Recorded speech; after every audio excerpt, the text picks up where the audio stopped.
Hello, welcome to HFMA Talk, the podcast for NHS Finance. I'm Sarah Day, Policy and Research Manager at the HFMA. In today's episode, we're focusing on health inequalities and the role that the finance function can play in working to address them. I'm really pleased to be joined by Dr. Bola Owolabi, Director for Health Inequalities at NHS England and NHS Improvement, Hannah Witty, Chief Financial Officer at Central and North West London NHS Foundation Trust, and Duncan Orme, Acting Chief Financial Officer at Nottingham University Hospitals NHS Trust. So welcome everyone. Thank you very much for taking part today to share your thoughts. And I just thought before we get into the detail of talking about finance, Bola, perhaps you could start us off by giving us a bit of an overview of health inequalities and the work that's going on nationally in this area. Thank you, Sarah. It's great to join you on the podcast today. Thank you for the invitation. So I think it's probably worth starting by agreeing a position in terms of what we mean by health inequalities.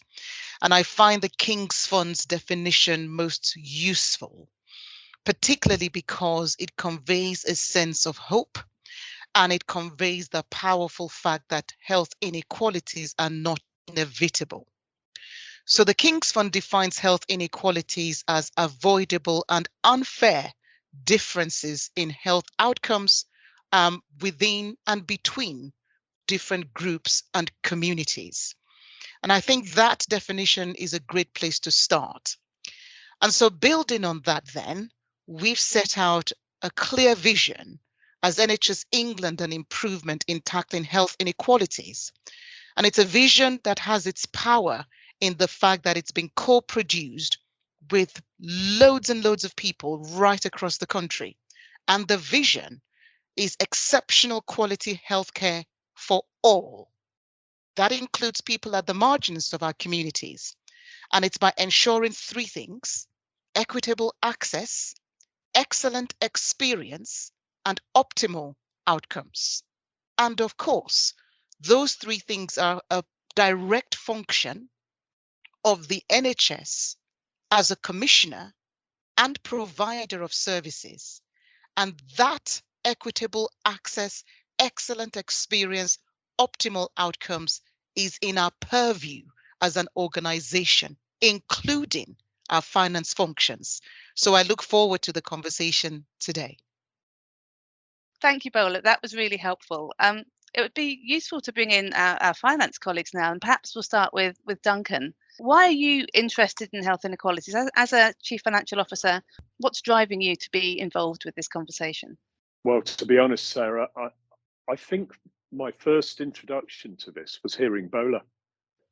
I had a general awareness of it, but I had the good fortune of meeting Bola on one of the Healthcare Costing for Value Institute sessions a couple of months ago.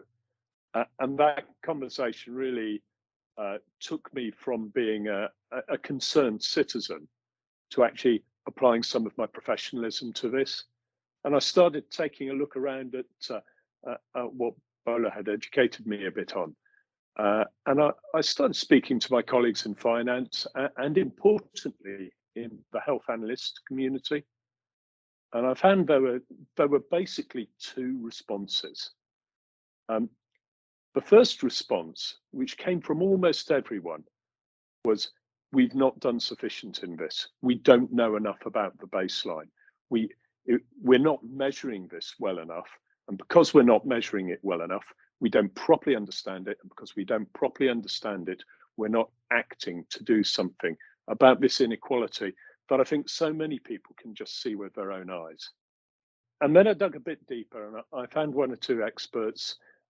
It's this lovely lady called Irene, who's joined us in our ICS, and she's secured herself a post as being a principal analyst within the Nottinghamshire ICS, looking specifically at this subject. And wow, there is hard evidence out there. Yeah. And we might come into some of that in a little while to see some of that hard evidence about how inequalities are playing into impacting on people's lives. And exactly as Bola was saying, that inequality issue is coming to the fore. But also, it generates waste. And so many of the problems that the NHS is seeing at its front door at the moment, our ED departments are at the beginning of winter, but by goodness me, it doesn't feel like the beginning of winter. It feels like we're right stuck in slap bang in the worst winter we've ever had. And that waste is being contributed to because we're not treating people equally, as Bola described. Yes, so can I come in here? And Duncan, I absolutely agree with what you've said. Now, I work in a community and mental health trust, so probably a slightly different lens on this. But like you, I think I've been on a journey with my understanding of the impact of inequalities.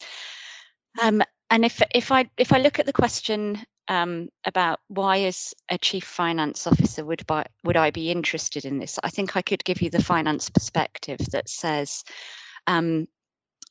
so much of what we see in our front doors, really, so much of the pressure on the system could have been dealt with earlier by engagement with communities around their needs, by why people find that our service is hard to reach. And as a result of that, by the time they arrive in our services, often their needs are greater. And from a purely finance perspective, more money is then needed to treat the people who are in our hospitals and in our care.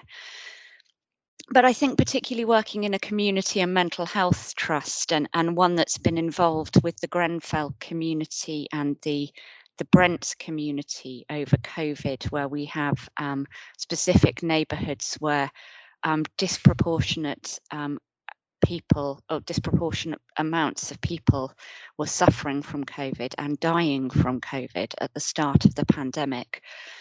I've really become aware through the work that we've done with those communities and working with a reverse mentor, trying to read more of the King's Fund literature, sort of trying to follow Bola in this space, about understanding why there are disproportionate impacts and how this, it's heartbreaking really that it's driven by geography, it's driven by socioeconomic circumstances, it's driven by your characteristics, and I really think that it is beholden on all of us in the NHS to be engaging with communities to understand their needs, to understand how they need to access our services, and to reach out and ensure that we make them accessible at an early stage, so we can avoid so much of what is ultimately preventable and is really impacting on life expectancy and healthy life expectancy. And it's just really interesting listening to both of your reflections there, and just to come back in on the point you've both raised in terms of the waste conversation, not just in terms of finance, but in terms of people's lives.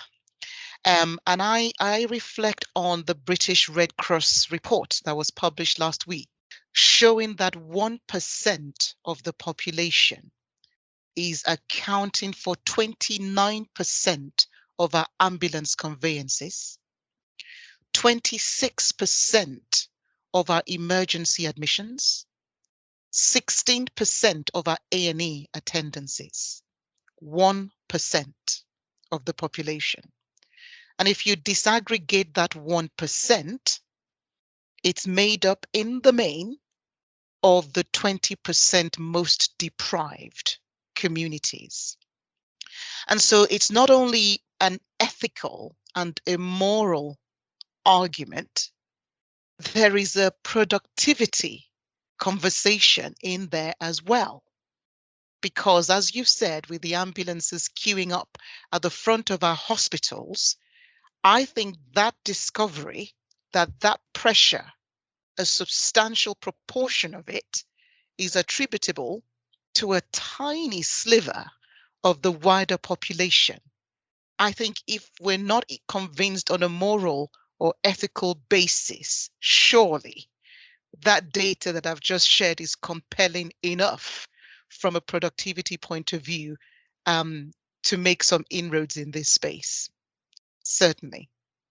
Bola, I wonder if I could pick up the narrative now and say that national view. I think when you start looking at it locally, it's repeated locally, perhaps looking at slightly different stats, but it's the same underlying problem. As I said earlier on, I had the opportunity to speak to some of our subject matter experts on this, and it came sadly not as a surprise to me, but our analysts can correlate the location where people are coming from to present in our ED department and correlate that to ongoing care for urology and cardiology, for instance. And whereas from different localities, better served, perhaps more fortunate areas, localities, boroughs, groupings from within our population, you can see the normal pathway of care of patients accessing urology services and cardiology services through outpatient clinics and referrals through our GP. Sadly, for those more deprived areas, it is becoming increasingly clear that those referrals are coming through our A&E department. Mm-hmm. And most alarmingly of all is when they eventually get that care, their outcomes are not as good. And the thing that our analysts and those who are looking at this in greater detail, and I'm sure Hannah must see this through her services, this isn't a single event. No. This outcome, this waste of people's opportunities, of their life opportunities, this waste of our staff's ability to care for these patients builds up over years from their birth into a lifestyle or a group or a community which doesn't give them the access that other groups are getting. So there must be something we can do about this. And I think could I come in there, because I think that the move to collaboration through integrated care systems, I think that gives us a fantastic opportunity in this space, and this isn't just across the NHS. It's with all of our partners in this space, be they local authorities, the voluntary sector, because there are obviously, if we're starting to engage with this at source, it is much more than about health. It's about housing, it's about education. But I do think that the new legislation gives us an ability to be able to work together to reach into communities to understand these needs, as I've said. And for me, I think it's powerful at system level, but I think it's potentially more powerful at place and at neighbourhood level if we can get those relationships and those building blocks right. And thinking, Bola, about the statistics you just gave, we've been involved in a piece of work in Hillingdon at the moment around what's termed our high intensity users, with very similar statistics around the proportions of the population that are that are requiring ambulances, coming into our emergency departments, using our community services. And what we've done there, we've had a place-based partnership running for a while, where we've been working with the GP Confederation, which includes most of the PCNs in that area.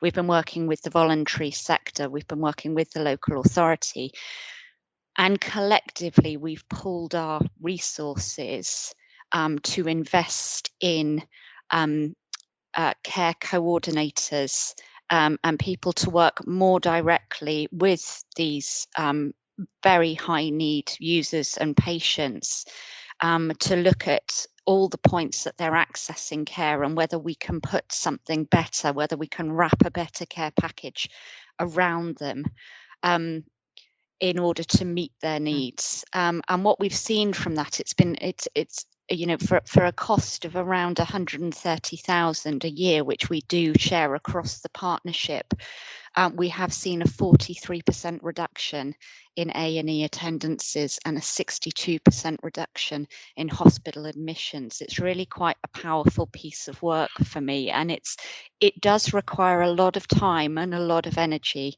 to do this. But the power, I think, comes in that collaboration, in healthcare professionals, in housing professionals working together to address this at source. And if I was to come in, if I may, and reflecting on yours and Duncan's reflections there, I think there's something about the cost of doing nothing. If we think about the role of directors of finance and leaders of finance in this space, there's something about the data, as we've been saying. There's something about disaggregating the data in a way that surfaces the disparities.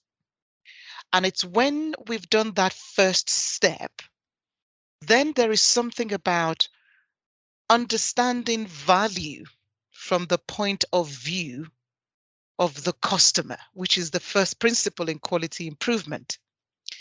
And actually, somebody who is repeatedly turning up in A&E, value from their point of view is not the being patched up in each episode of care. Value is about that multi-agency coordinated support and intervention that you've so eloquently described, Hannah. And I think from that then stems the cost of doing nothing argument. So for the investment that you've just described, the return on investment, inherent in the statistics that you've just talked us through, I think is incredibly powerful. Because sometimes when we have the conversation about that partnership working, that investment in the upstream interventions that really make a difference in terms of accessibility to our services, sometimes the pushback is, but that is going to cost us. And I think your example, what Duncan was saying earlier on, is perhaps a great question to be putting into those rooms to say, but what is the cost of doing nothing? So that we can stack that against the seemingly significant cost, which in reality is actually modest when stacked up against the potential returns, would be a very interesting way of driving the conversation forward. And Hannah, just out of interest, did you have any problems with trying to get that investment through your approvals process? No, I didn't. But I have to say it was my predecessor in this space, Hardev Verdi, who had done the legwork on establishing what is effectively a risk and gain share arrangement across the partners in Hillingdon who work together as an ICP, as a place. So the finance agreements are in place. They are monitored. And as a result of us understanding the framework that we're working in and collectively signing up to sharing the benefits as well as the risk, because as Bola said, that the cost of doing nothing, I think there is a high cost of doing nothing in these areas, and we can't continue to work in this way. So the infrastructure was there, but I think for me it's been very powerful in terms of I would want to take that and replicate it across the piece. Because if you look at it, and it's not quite equal shares according to the size of the organisation, but 130,000 per annum is quite small for the impact we've had. And obviously I've pulled this one out as one of the more powerful programs that I've been involved in, one that's had a higher return on investment. But I absolutely think that there's a key role for finance professionals here, not just in the costing side of things, understanding the cost of doing nothing, understanding the investment that's needed and the return on investment that might bring into a into a place, into a system. But I also think, Bola, to pick up on your point about the data, I really do think that finance professionals have a role here as well, because there are many data sets that we need to consider in this area, such as the index of multiple deprivations, and they sit across a number of our agencies. But what I found is, there's quite often the skills and expertise and capabilities exists in finance department to work with this data and to overlay the financial position to come up with some quite strong recommendations. And I think that bringing in business intelligence information colleagues and performance analytics, I think finance have something that they can definitely bring to the table in this space as well. Duncan, you came to this through the Healthcare Costing for Value Institute. That was your first introduction to Bola. So picking up on what Hannah said, what role do your costing teams have in this in terms of supporting the work to tackle health inequalities? I think, Sarah, the role of the costing teams really is to shine that light on the point that Bola made earlier in our conversation, that the cost of doing nothing is just not a tenable solution. The cost of not investing is showing in the lists of people who are waiting to access cancer services because we can't make the beds available, because we're not delivering the right care to all of our population. I think that Red Cross data that Bola described, a lot of that is replicated locally and has come out of local analysis. And a costing team has an ability and a skill set to support that. A costing team is used to dealing with high volumes of data. A costing team knows how to be respectful of an individual's privacy and work within the law, the GDPR, when working with high volumes of data, but still able to pull out those crucial lessons that both Hannah and Bola have pointed to. It is a feature of so many of my conversations with the Costing for Value Institute, but cost accountants don't want to spend their lives filling in the paper returns or the e-returns just to send up to the centre. They want to get involved in solving the problem. And goodness me, they have the skills to help develop those local dashboards to see that cost. And working with analyst colleagues, you can start seeing, as we are in the Northamptonshire healthcare system, that DNA rates at outpatient clinics are higher in some localities than others. And hardly surprisingly, those localities are amongst the most deprived. And those patients deteriorate, and they have personal prices that they pay with that deterioration, which we all reflect on. But that deterioration has an impact not just on them and their family and their loved ones. It has an impact on the carers who are trying to care for them and have to intervene at a later stage and use more of their time, more of their resources to do the very best for the patient. And in doing that, we're taking more beds and we're taking more time. And those patients who are desperately trying to access our services are not getting that access because we are dealing with people too late, inarguably a way which is causing more waste than it would have been had we dealt with them earlier, had we managed to communicate better with that patient population, had we managed to find ways to encourage people to present about their concerns and get them seen by the right healthcare professional. I'm mindful that this is a rich area. The Treasury has, in its discussions with the DH, secured significant additional resources coming into healthcare in the coming 3 years. We all know that there aren't the significant numbers of healthcare professionals to be recruited out there at the moment. We face real workforce challenges. So finding better, smarter ways of working, finding better ways of working with these patients is surely the easier answer and the better way of using these resources that Treasury is providing. And I think some of the tools of looking at the problem and understanding it will lead us to those answers. And hence, I'm fully in support of investments in these areas.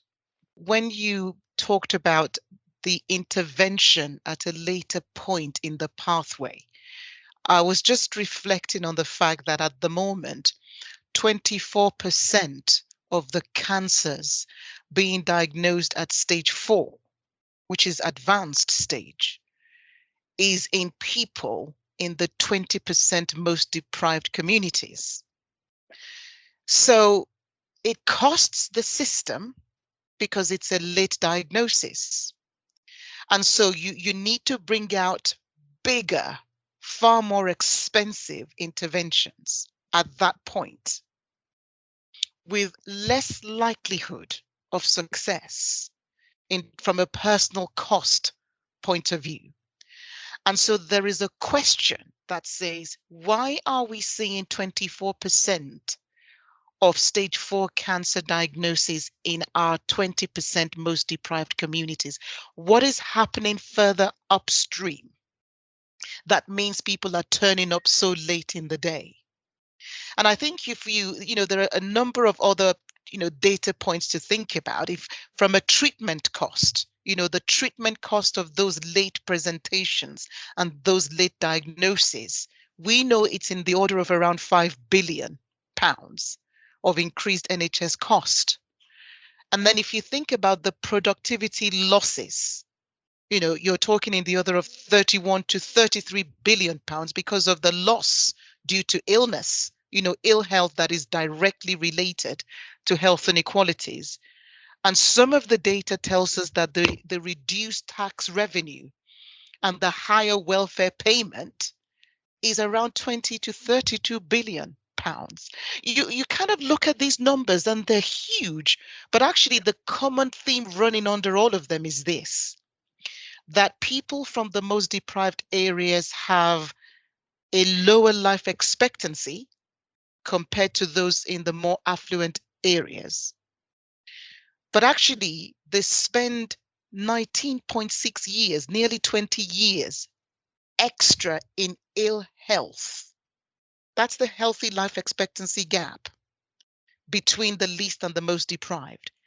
And despite their lower life expectancy, per capita, the cost of healthcare for that most deprived population, due to emergency admissions, due to the prevalence of long-term conditions, due to prolonged length of stay, because it's harder to discharge into unstable social networks. All of that combined means that the shorter life expectancy is balanced by a higher cost of healthcare.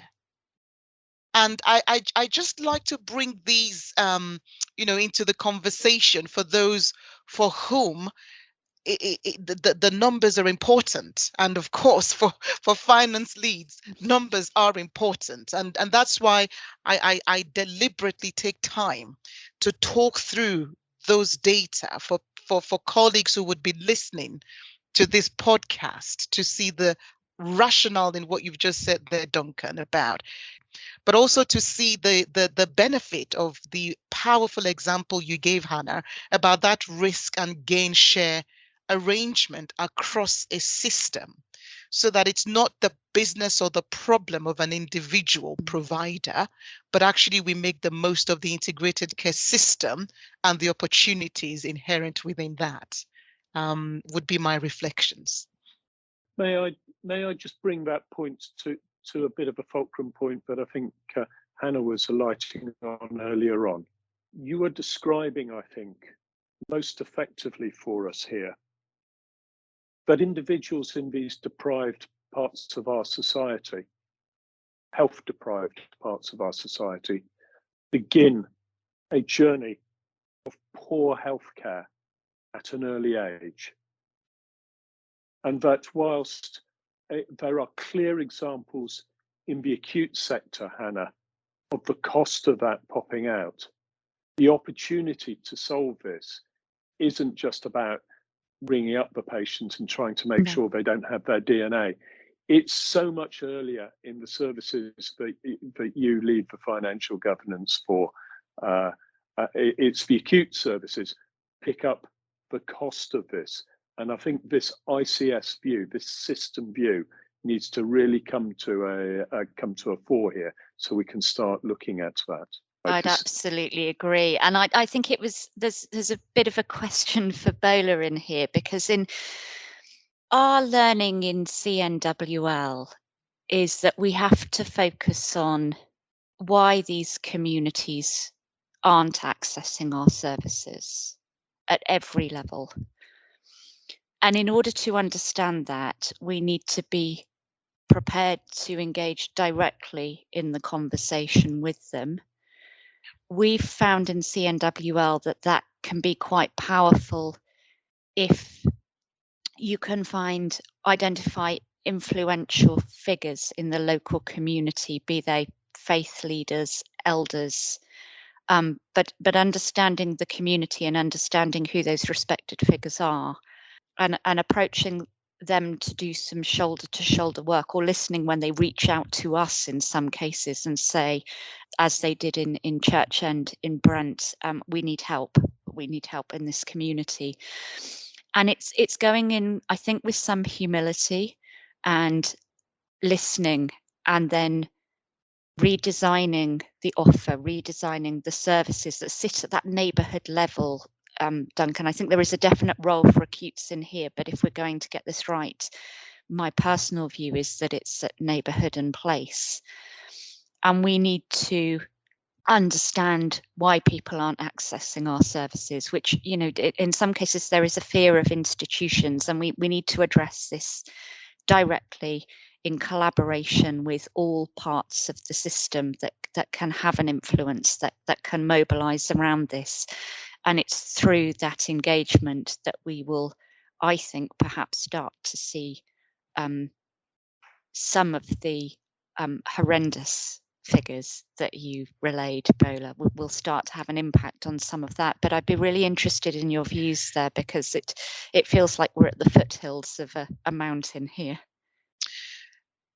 Thank you, Hannah. And at the foothills, and yet I am filled with a sense of hope, because at least we are naming the issue and starting to unpack the so what, which I think is a really important point to have arrived in the conversation. So I will use a frame that I often speak to answer the question that you've posed, which is, if we take the 3 quality improvement methodologies that I've been talking about and use them as a composite. The first is what we've talked about already, which is that whole thing about using data as a means for improvement rather than necessarily purely data as a basis for assurance, because that is what most of us and our boards traditionally do. A different relationship with data that actually says, so what is the actionable insight that this data is giving us, rather than necessarily data as an end in itself. And then secondly, building from that, is once we see the disparities inherent in the data, it's to take a strengths-based stance, which doesn't assume that those communities are bags of needs, but to understand that there are strengths in those communities that we can tap into and build on, as we did in the vaccine program. And, you know, when we started to recognize the centrality of faith, the importance of community cohesion to the communities that were behind the curve in terms of the vaccines, it drove a set of interventions, like putting the vaccines in places of worship, like ringing up the imams and the pastors and the Gurdwara leads, etc. And we saw the dial move in the right direction. So there's something about surface the disparities, assume an appreciative stance, and then co-produce with the communities. It's about not assuming that because we now have the data, we necessarily have the answers in the way that you've just described there. It's actually, I've written down low cost, high coordination, high collaboration is the triad that will make a difference in these communities. And it's that co-production that will help us to see whether is the primary design of the service such that people can actually access it. The communication that surrounds it, is it culturally competent? And I think that humility that you talked about, Hannah, in terms of genuinely listening to the community in terms of what will work, makes a massive difference. And actually, it's a cost-saving exercise in itself. Because what is the point of an expensive service that the people who need it don't access? So I think it's data for improvement, it's appreciative inquiry, and it is co-production and co-design with people and communities. Ultimately, I think that will give us some ways in. Thank you all so much for your thoughts and reflections today, and just sharing your time with us to talk about health inequalities and your experiences in your own organisations. I'm sure that's stimulated a lot of thoughts for everyone who's listening, and hopefully made people want to go away and make a difference in their own organisations, and hopefully they'll get some tips on how to do that from this discussion today. So thank you very much for your time. Thank you, Sarah. Thank you. Thank you. Thank you for listening to HFMA Talk. Don't forget to subscribe to this podcast to keep up to date with future episodes.